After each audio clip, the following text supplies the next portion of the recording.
Bravo d'être là, effectivement, comme l'avant-garde contre cette troisième guerre mondiale qui frappe à notre porte et dont nous ne voulons évidemment pas. Bravo d'être là pour la paix. Je remercie tous les organisateurs de cette manifestation, les bénévoles, sans qui rien n'est possible, et évidemment tous les intervenants qui sont venus dans un esprit de paix, d'unité et de rassemblement. Et plus que jamais, je crois que le rassemblement de la famille souverainiste est une nécessité absolue.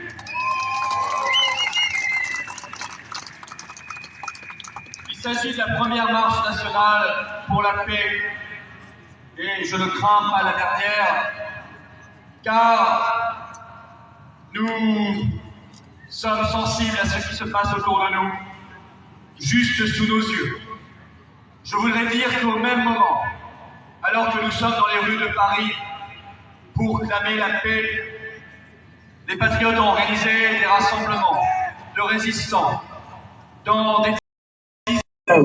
En ce moment même, il y a des résistants qui se battent pour la paix à Cannes, à Caen, à Tours, à Sallanches, à Annas, à Lons-le-Saunier, à Vannes, à Lorient, à Toulon, à Champagnole, au Havre, à Colmar, à Metz, à Annecy, à Marseille, à Vienne, à Ajaccio, à Dijon, à Chalon-sur-Saône et à Paris.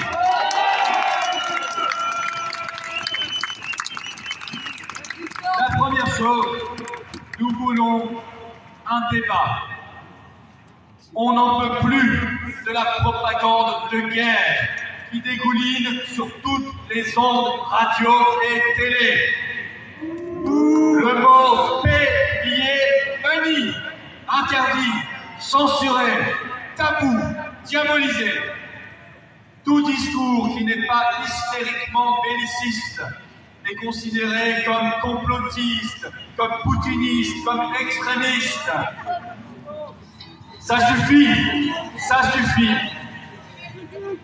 Ce sont ces porteurs de guerre qui sont des extrémistes. Ce sont des fous dangereux, ce sont des fous furieux. Ils nous conduisent sur le chemin de la guerre qui mène inévitablement dans ce conflit à la Troisième Guerre mondiale, sur notre sol y compris.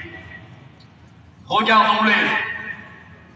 Les médecins de plateau télé sponsorisés par Pfizer ont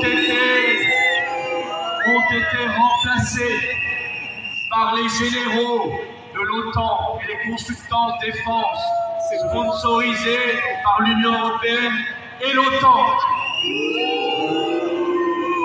Du vaccin obligatoire, ils sont passés à la guerre obligatoire.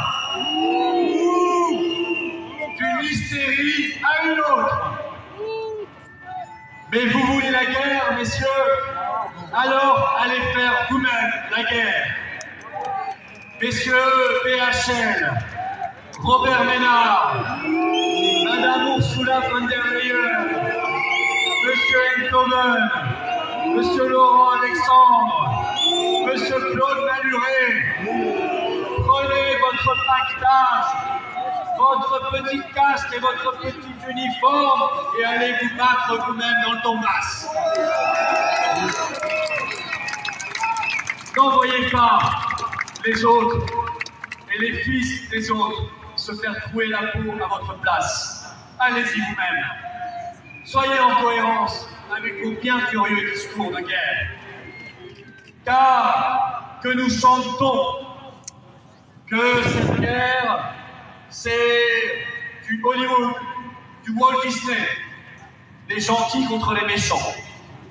Le camp du bien, celui de nos prétendues valeurs, contre l'autocratie et la dictature. C'est un peu simpliste, un peu simplé.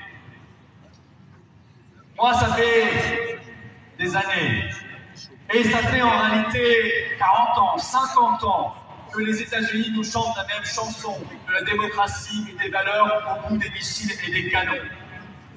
quand ils sont allés au Kosovo, en Serbie, en Afghanistan, en Irak en 2003, c'était déjà la même chanson. En Irak en 2003, de terribles armes de destruction massive menaçaient, soi-disant, souvenez-vous des petites fioles de M. Colin Powell. Mensonge!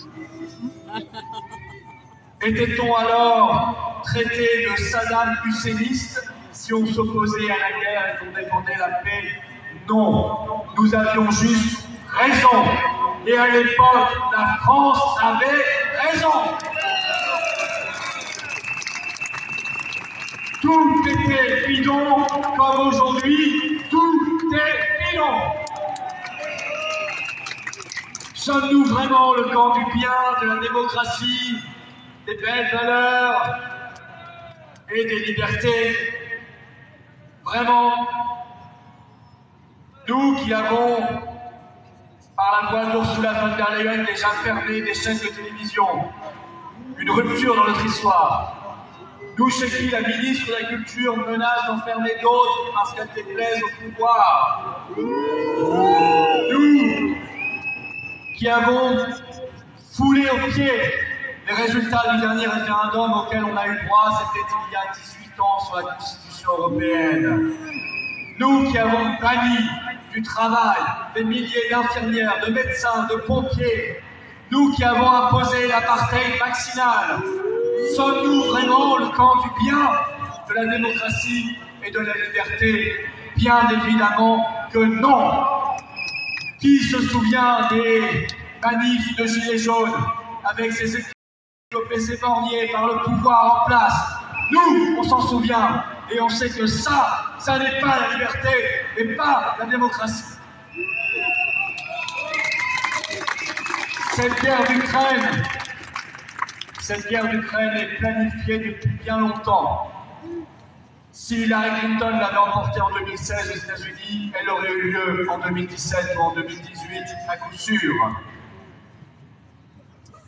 Via l'étouffement progressif de la Russie par l'OTAN.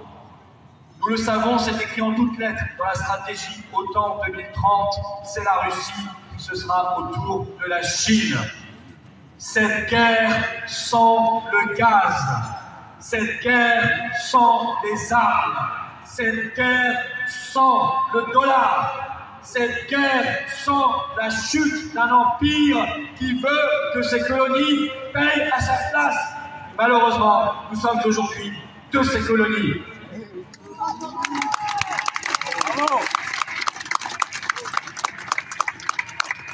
L'OTAN habille cette stratégie impériale et verse dans des discours de plus en plus guerriers. L'OTAN a couvert le sabotage des gazoducs Nord Stream 1 et Nord Stream 2 le 26 septembre dernier, dont nous savons maintenant de manière certaine que cela a été fait par les États-Unis, évidemment. Pourquoi le gouvernement français ne dit pas un mot là-dessus? Parce qu'il se comporte en colonisé par rapport aux colons impériaux faucons américains.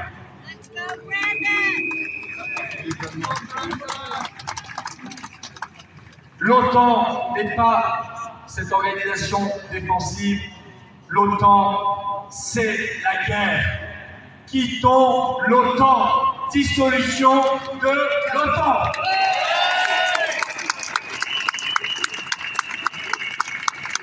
L'Union européenne aussi a révélé son vrai visage. Il s'appelle Ursula von der Leyen. C'est le visage de la brutalité, de l'hystérie, de la soumission et de la guerre. L'Europe, c'est la paix, nous vantons depuis 50 ans. Bien sûr que non. L'Union européenne, c'est la guerre. Quittons l'Union européenne par le Brexit.